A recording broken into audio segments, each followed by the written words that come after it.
We were wanderers from the beginning. We knew every stand of tree for 100 miles. When the fruits or nuts were ripe, we were there. We followed the herds in their annual migrations. We rejoiced in fresh meat. Through stealth, feint, ambush, and main force assault, a few of us cooperating accomplished what many of us, each hunting alone, could not. We depended on one another. Making it on our own was as ludicrous to imagine as was settling down.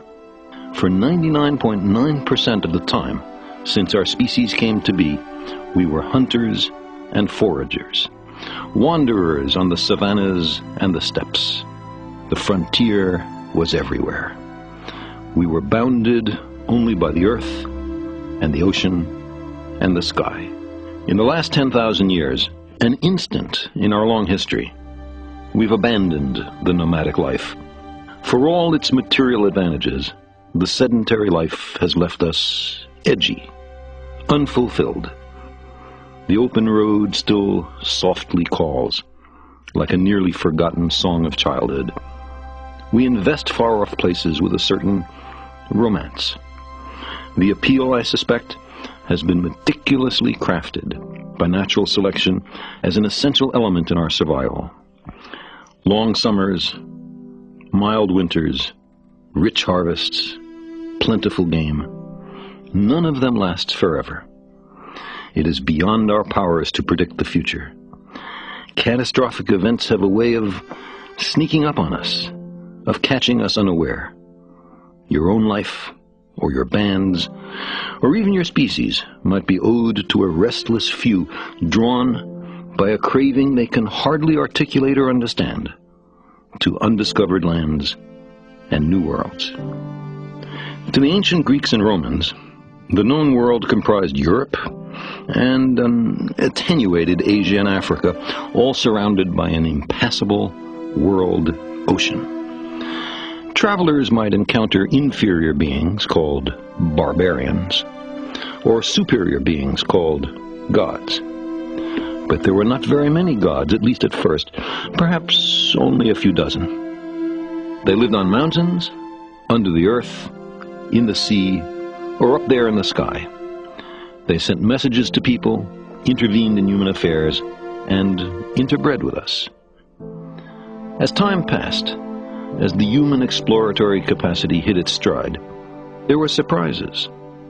Barbarians could be fully as clever as Greeks and Romans. Africa and Asia were larger than anyone had guessed. The world ocean was not impassable.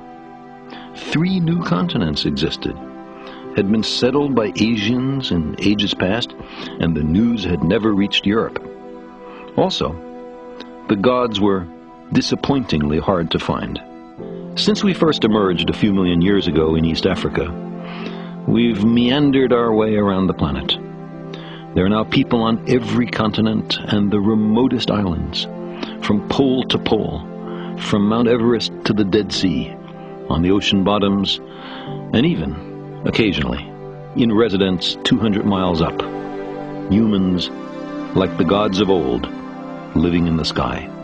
These days, there seems to be nowhere left to explore. Victims of their very success, the explorers now pretty much stay home. Vast migrations of people, some voluntary, most not, have shaped the human condition. More of us flee from war, oppression, and famine today than at any other time in human history. As the Earth's climate changes in the coming decades, there are likely to be far greater numbers of environmental refugees. Better places will always call to us. Tides of people will continue to ebb and flow across the planet. But the lands we run to now have already been settled. Other people, often unsympathetic to our plight, are there before us. Maybe it's a little early. Maybe the time is not quite yet. But those other worlds, promising untold opportunities, beckon.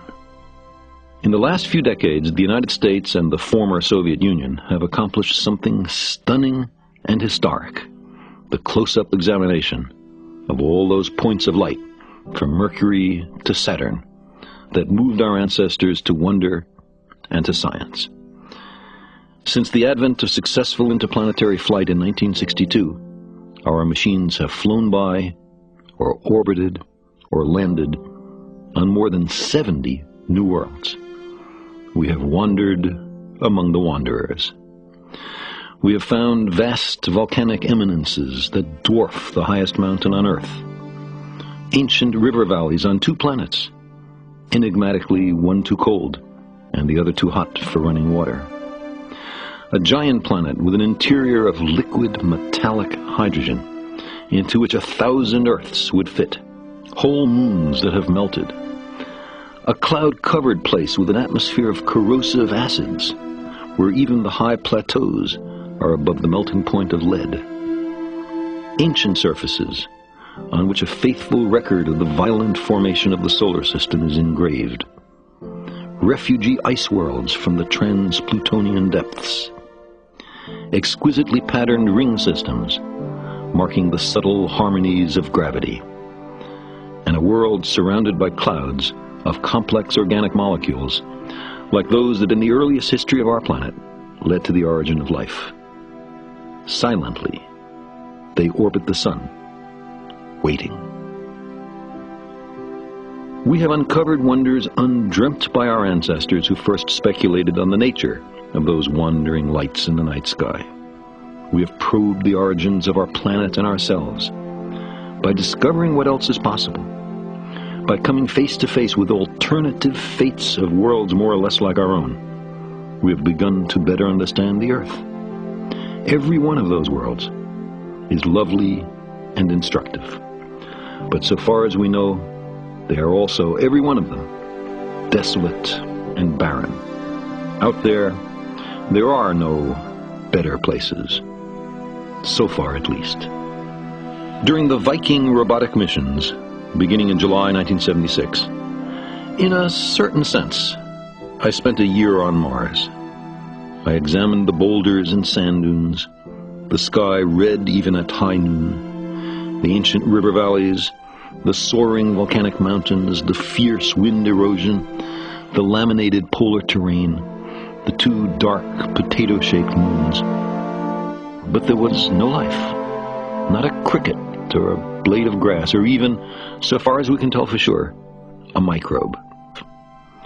Life is a comparative rarity. You can survey dozens of worlds and find that in only one of them does life arise and evolve and persist. Neptune lies 1,000,000 times further from Earth than New York City is from the banks of the river Bug. But there are no distant relatives, no humans, and apparently no life waiting for us on those other worlds. No letters conveyed by recent emigres help us to understand the new land. Only digital data transmitted at the speed of light by unfeeling, precise robot emissaries. They tell us that these new worlds are not much like home, but we continue to search for inhabitants. We can't help it. Life looks for life. No one on Earth, not the richest among us, can afford the passage. So we can't pick up and leave for Mars or Titan on a whim, or because we're bored or out of work or drafted into the army or oppressed, or because justly or unjustly we've been accused of a crime. There does not seem to be sufficient short-term profit to motivate private industry. If we humans ever go to those worlds, then it will be because a nation or a consortium of them believes it to be to its advantage, or to the advantage of the human species. Just now, there are a great many matters that are pressing in on us that compete for the money it takes to send people to other worlds. Should we solve those problems first, or are they a reason for going? Even if the call of the open road is muted in our time, a central element of the human future lies far beyond the Earth.